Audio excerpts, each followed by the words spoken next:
Hello, my name is Jeff Lowe, and I would like to introduce you to my little white cabin. I built that structure about 6 years ago, but the story of it goes back a lot farther than that. In the early 1980s, I was in my first career. I worked in the Merchant Marine as a watchstanding engineer on ships.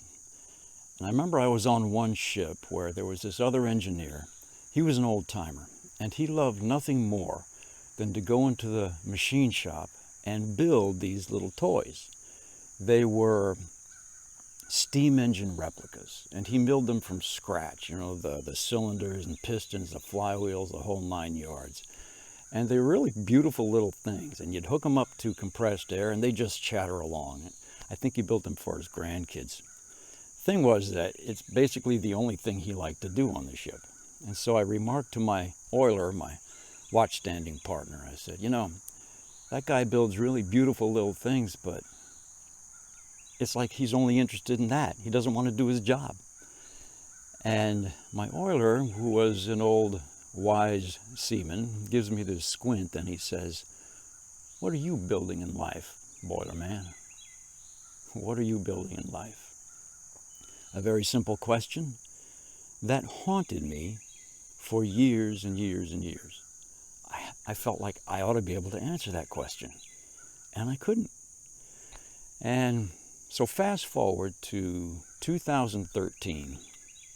My wife and I were living in Maryland. We were new empty nesters, and we decided to give all that up and move down here to Alabama to take care of my parents, both of whom had Alzheimer's.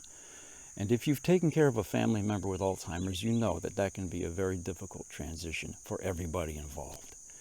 And so with my parents' blessing, I decided to build a little cabin right next to their house so we could be on hand 24/7, day and night, to take care of them, and yet they would have the privacy that they wanted, and we could have ours too. So I started to build it, but it was a project on a scope that I had not tried before. And so things went along very slowly. And my dad would get frustrated. He would say, "I'll hire somebody to finish that for you." And I'd tell him, "No, Dad, I want to do it myself. I want to do it with my own hands." And he said, "I want to see it before I die." And shortly after that, July 29th, 2013, he was crushed by a county road grader on the gravel road that runs by his house. They airlifted him to Atlanta to the hospital, where he died that afternoon. I hadn't gotten very far in the cabin. On the drive back from Atlanta, my mother had already forgotten what had happened. And she would ask for the first time of what would be 10,000 times, "Where's Jim? Where's your dad?" There's no way she could have lived by herself in that house, even if we were right next door. So we would live in the house with her to take care of her, and we would not live in the cabin. But I became determined to finish that project. I could hear my dad saying, I want to see it before I die."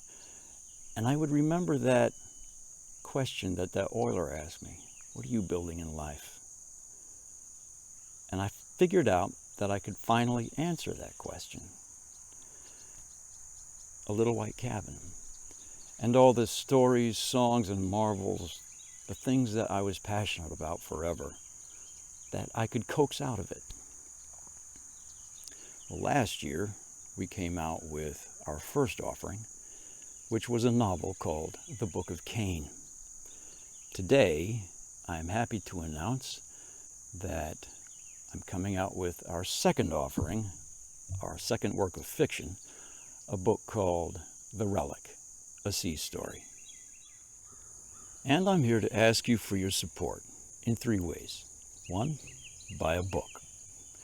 It's on Amazon in paperback, ebook, and audiobook, all those formats.